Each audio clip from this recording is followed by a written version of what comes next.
Lecture 27, we call this the early modern period and the Columbian exchange. So this lecture may be a few minutes longer than our usual because there is a lot to do here. This period begins with change. Perhaps most importantly is the European exploration of the rest of the world. In the Mediterranean, what today we call the Middle East, you have the Ottoman Empire. It now organizes much of the Arabic world and the Islamic world. The early modern era will end approximately 1750 of the Common Era because of the advent of industrialization. This will take us into the modern era and into the course that follows this one.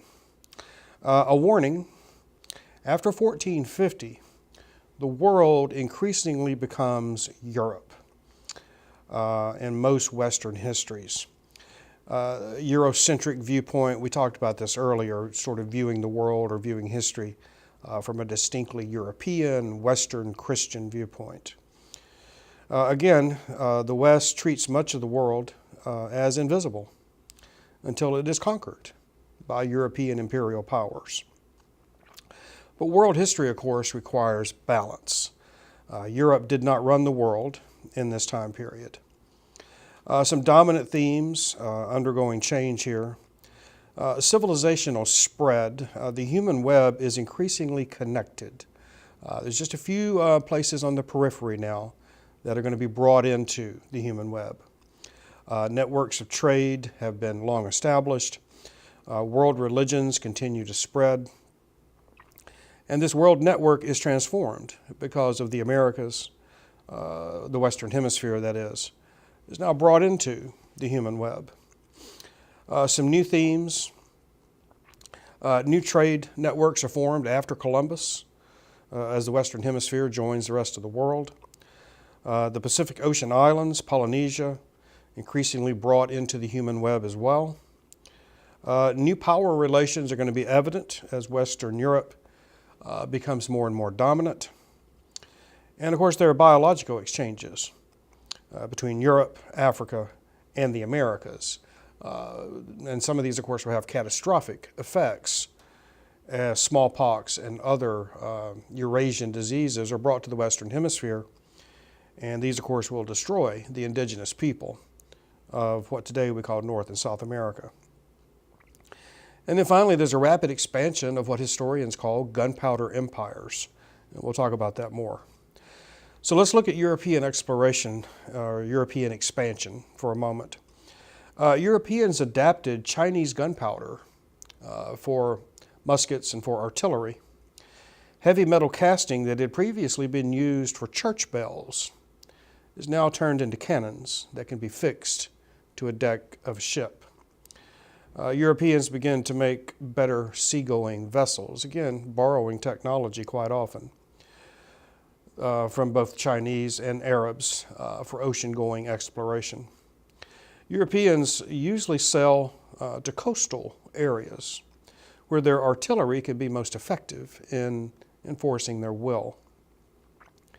The interior of Africa and Asia would remain immune to European power for a while longer. Europeans nibble around the edges of world civilizations. The exception, the Western Hemisphere.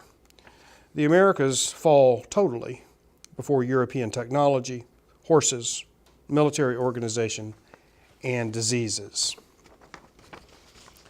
Let's go to the Far East just for a moment and look at China and Japan in this rapidly changing era. China continues to benefit, obviously, from European trade. China tries to keep Europeans confined to specific coastal areas, specific ports. Japan, on the other hand, tries to cut off contact with Europeans in the 16th century. Japan sees the European presence in the Philippines, and they don't like it.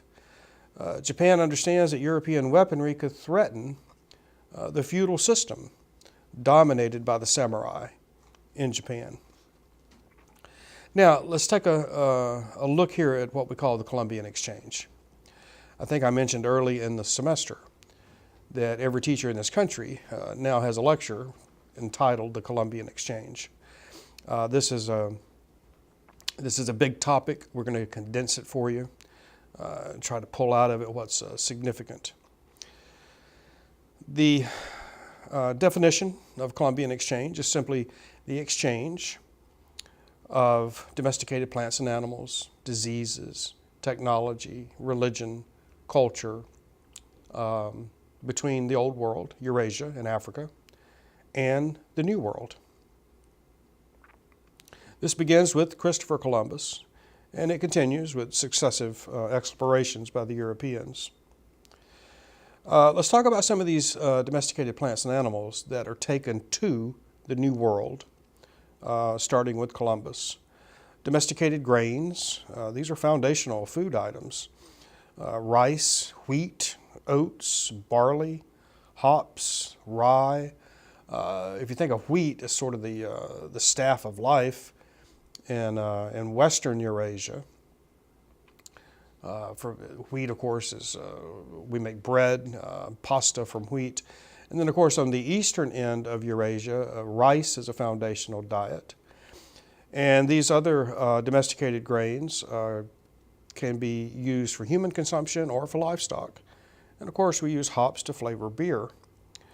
Domesticated animals taken to the New World, beginning with Columbus. It's a remarkable array of creatures that did not exist in the Western Hemisphere. Horses, mules, donkeys, oxen, goats and sheep, chickens, honeybees, silkworms, pigs, and so on. When you think about the animals that were available for domestication in the New World, what do you have? Llamas, alpacas, turkeys, dogs, guinea pigs. That's about the lineup. So you can see that the Old World, Africa and Eurasia, have many more animals available for domestication than those in the New World. And it's the same with the domesticated grains we just talked about. In the New World, you have corn, the only domesticated grain available. So you can see that the exchange here is going to be dramatic, going to fundamentally change human diet in the New World. And of course, the New World is going to give back to the Old World, not just corn, but other vegetables. Potatoes, for instance, will be key. Food with high caloric value, easy to store. Diseases, of course, are exchanged. The New World, the natives will give back to the Europeans things like syphilis, encephalitis, and polio, I believe tuberculosis. And of course, the Europeans are going to bring over to the Western Hemisphere smallpox, measles, mumps, chickenpox, the plague. So you can see this is going to be fundamental in destroying the population of the New World. These people, of course, have no immunity to these diseases.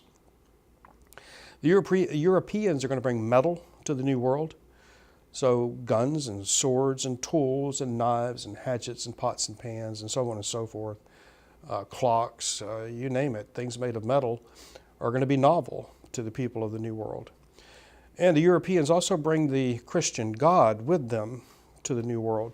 This is going to have a dramatic impact, because this new Christian God is going to show up at the same time that this massive die-off takes place. So the indigenous people of the Western Hemisphere, some of them will draw the obvious conclusion that this new Christian God is killing them off. So some will convert to Christianity to try to avoid death. Others will simply flee.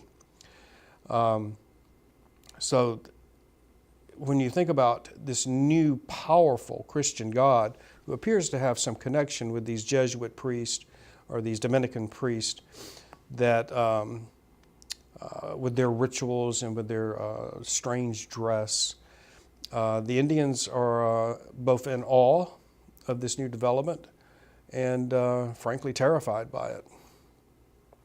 Europeans, of course, are going to bring the wheel to the New World as well. The indigenous people of the West had no large domesticated animals to pull a cart, so they had no use for a wheel. This, of course, will all change now with horses and cows and donkeys and mules. From America back to Eurasia, sweet potatoes, we mentioned corn, chili peppers, tomatoes, vanilla, chocolate. India and China are quick to adopt American foods. Some places in Europe are less willing to adopt some of these foods because they were never mentioned in the Bible, so it's not clear of their origins. Now let's go back to gunpowder empires that I mentioned at the beginning of this lecture. In Europe, these include Spain and Portugal, the first of the great exploring empires. And then the Dutch, the French, the English will all adopt gunpowder. So think of this as sort of a military package. You have ships with cannons, you have men with muskets, you have, in time, fortifications, and fortifications will obviously be built here in the New World. And then you have sort of a software that goes along with this, drill, military engineering, sort of a logistical, bureaucratic base for all this. And then you have the financial systems that support it, quite often in Europe at least, private bankers. Now think about the Asian land-based gunpowder empires. The Ottoman Turks, we mentioned the Ottoman Empire at the beginning of the lecture.